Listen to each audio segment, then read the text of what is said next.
Good afternoon. Personality shapes nearly everything we do: how we think, how we react, how we stress, or how we build relationships, and even how we make decisions in our lives.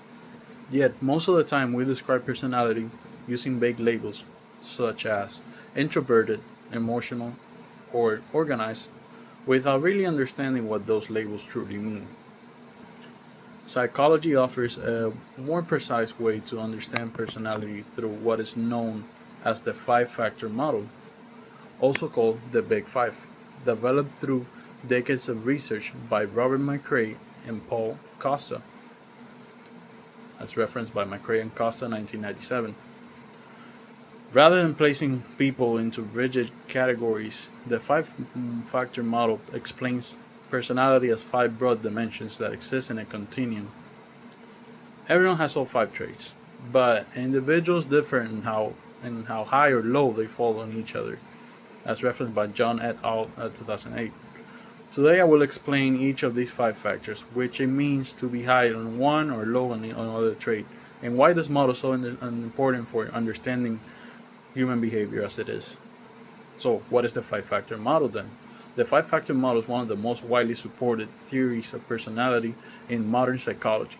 It emerged from large scale research examining consistent patterns in human behavior across all cultures and over time, as explained by McCrae and Costa 2008. The five traits are openness to experience, conscientiousness, extroversion, agreeableness, neuroticism, and together all these traits provide a comprehensive framework for understanding personality without labeling these traits such as a good or bad. So now let's start with openness to experience. The first factor, openness to experience, reflects how receptive a person is to new ideas, their imagination, creativity, and even their abstract thinking. People who score high in openness tend to be curious, imaginative, and willing to explore new perspectives in their lives. They often enjoy art, philosophy, novel experiences, so as McCrae and Costa reference.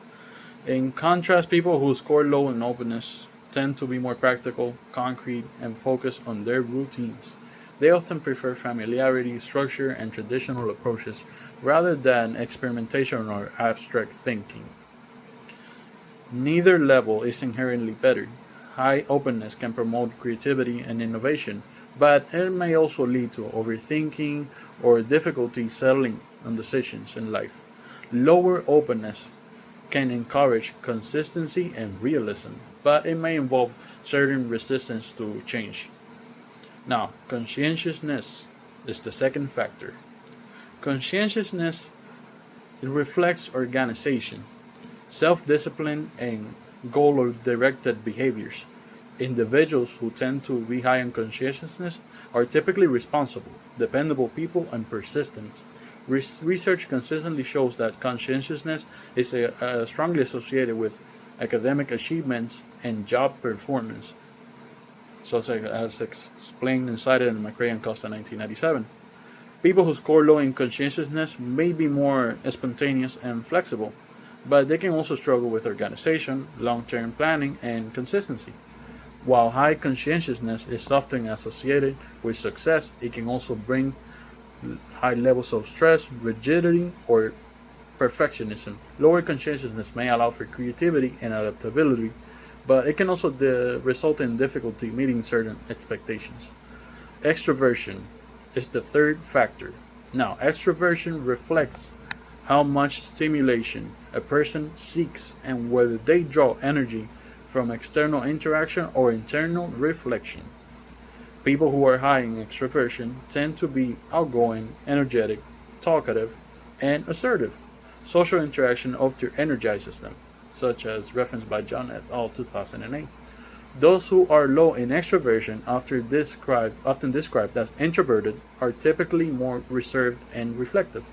They may prefer quieter environments and deeper one on one interactions. Importantly, extroversion is not the same as confidence or social skill. Introverts can be socially skilled, and extroverts can value solitude. Now, this trait simply reflects differences in stimulation preferences, such as stated by McCrae and Costa 2008. Now, for the fourth one.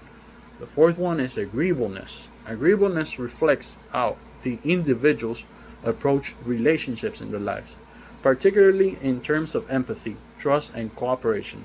People who score high in agreeableness tend to be compassionate, cooperative, and sensitive to others' needs. They value the harmony and interpersonal connections, such as stated by Whittaker and Costa 2013. People who score low in agreeableness may be more skeptical, competitive, or blunt. They are often more comfortable with conflict and prioritizing their logic or personal goals over the emotional harmony. High agreeableness can, on the other way, can foster strong relationships, but may lead to difficulty setting boundaries in life. Lower agreeableness can support assertiveness and independence, but it may create interpersonal tension with other people.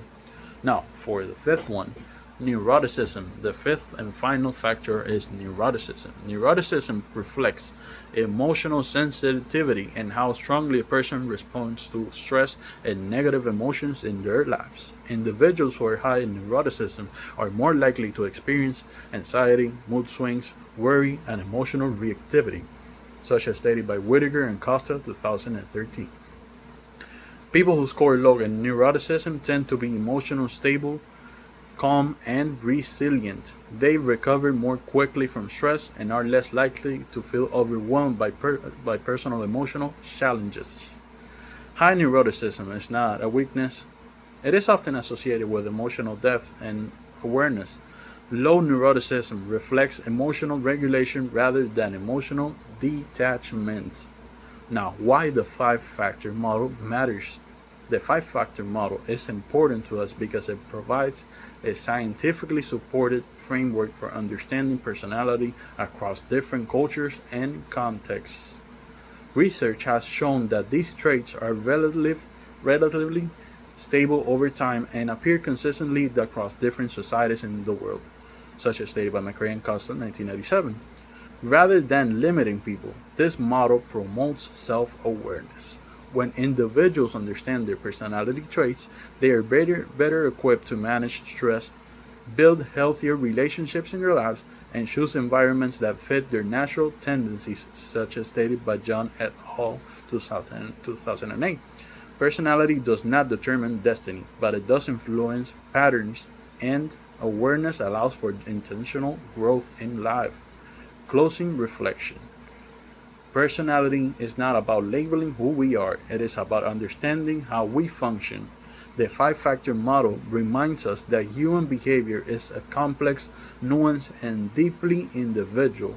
By understanding these five dimensions, we gain insight into ourselves and empathy for other human beings. And with that understanding comes the opportunity for growth. Thank you so much. I hope you have a wonderful day.